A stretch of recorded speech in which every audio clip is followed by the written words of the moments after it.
오늘 본문 말씀 41장 1절에서 24절 말씀인데요. 오늘 말씀은 8절에서 16절 한 절씩 교독하도록 하겠습니다. 8절 제가 먼저 교독하도록 하겠습니다. 아침에 그의 마음이 번민하여 사람을 보내어 애굽의 점술가와 현인들을 모두 불러 그들에게 그의 꿈을 말하였으나 그것을 바로에게 해석하는 자가 없었더라. 9절입니다. 술 맡은 관원장이 바로에게 말하여 이르되 내가 오늘 내 죄를 기억하나이다. 바로께서 종들에게 놓아사 나와 떡 굽는 관원장을 친위 대장의 집에 가두셨을 때에 나와 그가 하룻밤에 꿈을 꾼즉 각기 뜻이 있는 꿈이라.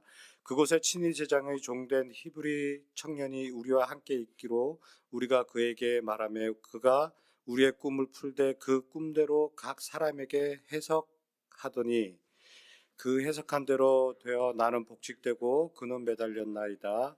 이에 바로가 사람을 보내어 요셉을 부르매 그들이 급히 그를 옥에서 내어 놓은지라. 요셉이 곧 수염을 깎고 그의 옷을 갈아입고 바로에게 들어가니 바로가 요셉에게 이르되 내가 한 꿈을 꾸었으나 그것을 해석하는 자가 없더니 들은즉 너는 꿈을 들으면 능히 푼다 하더라. 우리 다 같이 16절 읽겠습니다. 요셉이 바로에게 대답하여 이르되 내가 아니라 하나님께서 바로에게 편안한 대답을 하시리이다.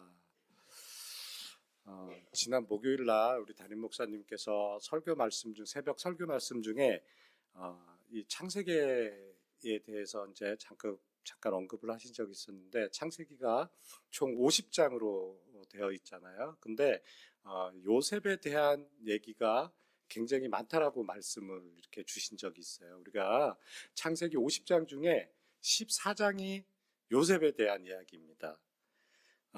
무려 4분의 1이 요셉에 대한 이야기로 되어 있습니다. 근데 이 요셉에 대한 이야기가 가장 큰 많은 이유가 있겠죠. 근데 이 성경을 자세히 보면 이 요셉에 대한 얘기지만 요셉에 대한 말씀이 아닙니다. 요셉 뒤에는 항상 하나님이 함께 하셨어요. 이렇게 하나님은 약속을 지키시고 역사를 이루어지는 그 과정을 보여주시기 위해서 요셉을 세우신 거죠. 오늘 말씀을 보아도 가장 적절한 때에 약속을 이루시는 하나님을 볼 수가 있어요. 오늘의 요셉에 대한 성경에 대한 이야기는 이렇습니다. 바로가 꿈을 꾸죠. 꿈을 꾸는데 아름답고 살찐 암소 7마리, 그 뒤에는 흉하고 파란 7마리의 암소가 나옵니다. 그리고 잠시 또 바로가 잠이 들었어요. 잠이 들었는데 또 꿈을 꾸게 됩니다. 한 줄기 무성한 가지에 충실한 7이삭이 나오고 이어서 동풍에 마른 7이삭이 나오는 꿈을 꿔요. 우리가 너무나 잘 아시는 이야기시죠? 이렇게 7이라는 숫자의 꿈이 그 풍성함과 메마름에 대한 꿈을 2번이나 꾸다 보니 바로는 아마도 굉장히 궁금했을 거예요. 이게 어떤 꿈인지 또 어떤 의미의 꿈인지 굉장히 궁금했을 겁니다. 그래서 바로는 그 꿈을 해석이 필요했겠죠. 스스로가 해석을 못하니까 바로는 이제 모든 똑똑하다는 박사들 그리고 지혜로운 사람들을 불렀지만 아무도 그 뜻을 해석하지 못합니다. 이것은 세상의 지혜가 한계에 부딪히는 것이죠. 근데 그도 그럴 것이 당연한 거죠. 하나님께서 주신 이 꿈이 세상의 주술사나 또 지혜로운 사람에 의해서 풀어진다면 아마도 하나님이 주신 꿈이 아닐 거예요. 그때 이 바로가 고민하는 것을 들은 이 술 맡은 관원장이 감옥에 함께 있었던 요셉을 떠오르게 됩니다. 2년 전에 자신의 꿈을 해몽해 준 요셉을 바로에게 청구하게 되죠. 2년 전에 어떤 일이 있었냐면 이 술 맡은 관원장과 요셉이 함께 감옥에 갇혔을 때 이 술 맡은 관원장이 꿈을 꾸게 됩니다. 그런데 그 꿈을 해석해 준 것이 너는 복직이 될 거야 라는 그런 꿈이었었어요. 그리고 술 맡은 관원장에게 간절히 부탁을 합니다. 어제 말씀인데요. 40장 14절 말씀입니다. 제가 읽어드리도록 하겠습니다. 당신이 잘 되거든 나를 생각하고 내게 은혜를 베풀어서 내 사정을 바로에게 아뢰어 이 집에서 나를 건져주소서 라고 술 맡은 관원장에게 부탁을 합니다. 그런데 이 술 맡은 관원장은 2년이 지난 오늘에서야 요셉을 생각하게 됩니다. 요셉에게 2년이라는 시간은 아마도 굉장히 긴 시간이었을 거예요. 짧지 않은 시간이었을 겁니다. 형들에게 미움을 받아서 종에게 팔려서 종의 생활을 하다가 또 집사로서의 또 어떻게 잘 풀려다 보니까 집사로의 생활도 하고 또 억울하게 지금 또 감옥에 갇히게 되었습니다. 사람의 눈으로 볼 때는 요셉의 인생은 끝난 거예요. 친위대장에게 어떤 억울함으로 인해서 옥에 갇혔다 그러면 인생 끝난 거 아닙니까? 어떻게 세상 사람의 눈으로 볼 때는 다시 일어설 수 있는 방법이 없는 거예요. 그래서 이 마음을 갖고 정말 간절하게 술 맡은 관원장에게 부탁을 했어요. 꼭 나를 기억해 달라고. 그런데 그 술 맡은 관원장은 요셉을 잊었어요. 2년이 지나도록 생각을 못했던 거죠. 잊어버린 이 시간들이 사람의 눈에는 버려진 시간처럼 보였지만 하나님께서는 준비하시고 예배하시는 시간들이었던 것입니다. 오랜 기다림은 사람의 마음을, 우리의 마음을 조급하게 할 수가 있죠. 그러나 요셉은 기다림 속에서도 마음이 무너지지 않았습니다. 하나님께서 정하신 때가 오자 요셉은 감옥에서 감옥문이 열리고 바로 앞에 서게 됩니다. 하나님이 늦으신 것 같지만 준비된 사람을 이렇게 정확한 때에 부르시는 겁니다. 그리고 성경에서의 기다림은 단순히 시간이 지나가는 것에 머무르지 않습니다. 하나님을 신뢰하면 서 있는 우리의 태도를 말하는 거죠. 그리고 연단의 시간이기도 합니다. 우리는 기도할 때 곧잘 이렇게 기도합니다. 주님의 뜻이라면 주님 뜻대로 하옵소서. 그리고 주님의 가장 선한 방법으로 행하옵소서. 이렇게 기도를 하면서도 우리는 어때요? 기다리지를 못합니다. 기도하면 바로 응답이 오고 어떤 답을 얻으려고 해요. 그러나 하나님께서는 그 시간을 우리에게 기다리라는 그 시간을 연단의 시간으로 만들고 있는 겁니다. 그리고 이렇다 보니까 우리가 이 기다리는 시간이 우리에게는 가장 어려운 것이죠. 그리고 왜 아직도 내가 간절히 기도하는데 왜 아직도라는 그런 의구심이 있어요. 간절히 기도하고 간절히 기도했음에도 불구하고 길은 열리지 않습니다. 상황의 변화도 없습니다. 이럴 때 어떻습니까? 우리의 마음은 흔들립니다. 과연 내 기도에 응답이 있을까? 기도한다고 해서 어떤 하나님의 전해지는 말씀이 있을까? 라는 의구심이 생기죠. 그런데 하나님은 아무 반응 없이 침묵하실 때도 일하고 계신다는 겁니다. 오늘 우리에게도 기다림의 시간은 필요합니다. 기도에도 응답이 없고 어렵고 힘든 일은 풀릴 생각은 풀릴 기미는 전혀 보이지도 않고 점점 꼬여만 갑니다. 그리고 더 깊은 수렁으로 빠지는 것 같은 느낌이 듭니다. 그렇다 보니까 내 자리는 점점 좁아지고 기도하면 될까라는 의구심이 생기죠. 하나님이 응답하실까라는 의구심이 생깁니다. 그러나 하나님은 보이지 않는 곳에서도 사람을 빚으십니다. 그리고 때가 되면 감추어진 그 사람을 건져 올리시는 거죠. 만일 관원장이 풀려나면서 이 요셉을 바로에게 청구해서 감옥에서 풀려났다면 석방되는 것으로 아마 만족하고 말았을 거예요. 그런데 이 하나님의 기다림에 대한 연단의 시간을 거쳐서 왕 앞에 설 수 있었던 것이고요.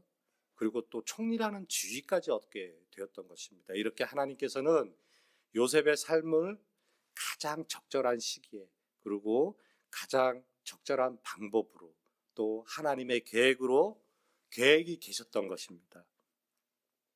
그리고 요셉은 바로 앞에 섰을 때 자기에게 갑자기 찾아온 기회를 자신의 능력으로 삼지 않았어요. 우리 15절에 바로가 요셉에게 이렇게 묻습니다. 바로가 요셉에게 이르되 내가 한 꿈을 꾸었으나 그것을 해석하는 자가 없더니 들은즉 너는 꿈을 들으며 능히 푼다 하더라. 이렇게 요셉에게 묻습니다. 그런데 요셉은 또 이렇게 답을 합니다. 16절 말씀입니다. 요셉이 바로에게 대답하여 이르되 내가 아니라 하나님께서 바로에게 편안한 대답을 주시리이다. 이렇게 대답을 합니다. 요셉은 자신의 재능보다 하나님의 주권을 먼저 고백을 합니다. 여기서 우리가 요셉의 믿음을 볼 수 있는 거예요. 요셉은 오랫동안 감옥에 갇혀 있었어요. 억울함과 또 기다림의 그 시간을 지나 마침내 바로 앞에 섰습니다. 아마도 많은 사람들은 이렇게 좋은 기회가 왔다면 이거 나에게 정말 좋은 기회다, 찬스다, 이렇게까지 아마 생각을 했을 텐데 요셉은 그렇지 않았어요. 자신의 능력을 보여주고 자신의 억울함을 풀고 싶었을 겁니다. 아마도. 그러나 요셉의 첫 마디는 달랐어요. 내가 아니라 하나님께서라고 이야기를 합니다. 이 한마디에 우리가 요셉의 믿음을 볼 수 있는 겁니다. 이렇게 꿈에 대한 해석은 내가 아니고 하나님께서 주셔야만 가능한 참된 믿음으로 자기를 드러내지 않습니다. 그리고 요셉은 자기의 인생을 바꿀 수 있는 순간임에도 불구하고 조급해하지 않습니다. 바로 앞에 섰을 때 조급해하지 않습니다. 그것은 오랜 기다림 속에서 배운 하나님에 대한 신뢰, 하나님에 대한 믿음, 바로 고백이었던 것입니다. 보통 좋은 기회가 오면 자기 이름을 높이고 싶어 하고 그렇잖아요. 나를 드러내기가 급급합니다. 그러나 요셉은 가장 중요한 자리에서 하나님을 높여드렸어요. 오늘 말씀으로 요셉에게 우리가 배워야 할 게 있다면 첫째, 기다림과 또 믿음으로 하나님을 신뢰하는 믿음의 신뢰입니다. 응답 없는 기도로 인해서 무너지는 마음으로, 또 낙심되는 마음으로 실망하시지 마세요. 하나님께서는 우리의 기도를 가장 적절한 시기에 이루어 주실 것입니다. 저에게는 두 딸아이가 있어요. 그래서 우리 큰 아이가 6살 때부터 지금까지 1,000번제를 드리면서 기도하는 기도 제목이 있습니다. 첫째는 건강하게 해달라는 기도와 또 일상에서의 바른 삶을 위해서, 그리고 마지막으로 믿는 가정에 믿는 사람을 만나서 결혼할 수 있도록 해달라고 기도를 합니다. 그런데 몇 개월 전에 이제 알았죠. 교제하고 있는 남자친구가 전에도 이제 새벽 예배 때 제가 간증을 한 적이 있는데 교회를 다니지 않아요. 또 믿는 집안도 아니고 교회도 다니지 않습니다. 그렇다 보니까 제가 이제 여러 번 아이에게 얘기를 했는데 자식이, 내 자녀가 내 마음대로 됩니까? 안 되잖아요. 그렇죠? 그리고 몇 번 얘기도 했고 또 지금까지 기도한 것에 반응하지 않는 하나님이 원망스럽기까지 했습니다. 사실 기도한 것이 막 무너지는 듯한 느낌이었어요. 20여 년이 넘게 똑같은 기도 제목으로 기도를 했는데 그게 내 생각대로 되지 않고 정반대의 선택을 하게 돼서 좀 마음이 굉장히 안 좋았습니다. 그런데 지난 4월 새벽 설교를 통해서 사도 바울에 대한 말씀을 전한 적이 있는데, 그때 사도 바울이 얘기한 것이 고린도전서 7장 말씀에서 이렇게 얘기를 하고 있어요. 믿지 않는 남편은 아내로 말미암아 거룩하게 되고, 이 말씀을 보면서 제가 뉘우친 게 있습니다. 근데 이 말씀이 꼭 정답은 아닙니다. 우리 삶에 믿지 않는 배우자를 만나서 결혼한다는 것이 꼭 성경적인 말씀은 아닙니다. 하나님께서는 믿는 자와 결혼하라고 분명히 말씀을 하셨어요. 그러나 저에게 위안이 됐던 거는 내 자녀가 지금 믿지 않는 남자친구가 교제를 하고 있다라는 생각에 이 사도 바울의 얘기가 위안이 되더라고요. 그래서 결혼을 허락을 했습니다. 근데 단 조건이 있었어요.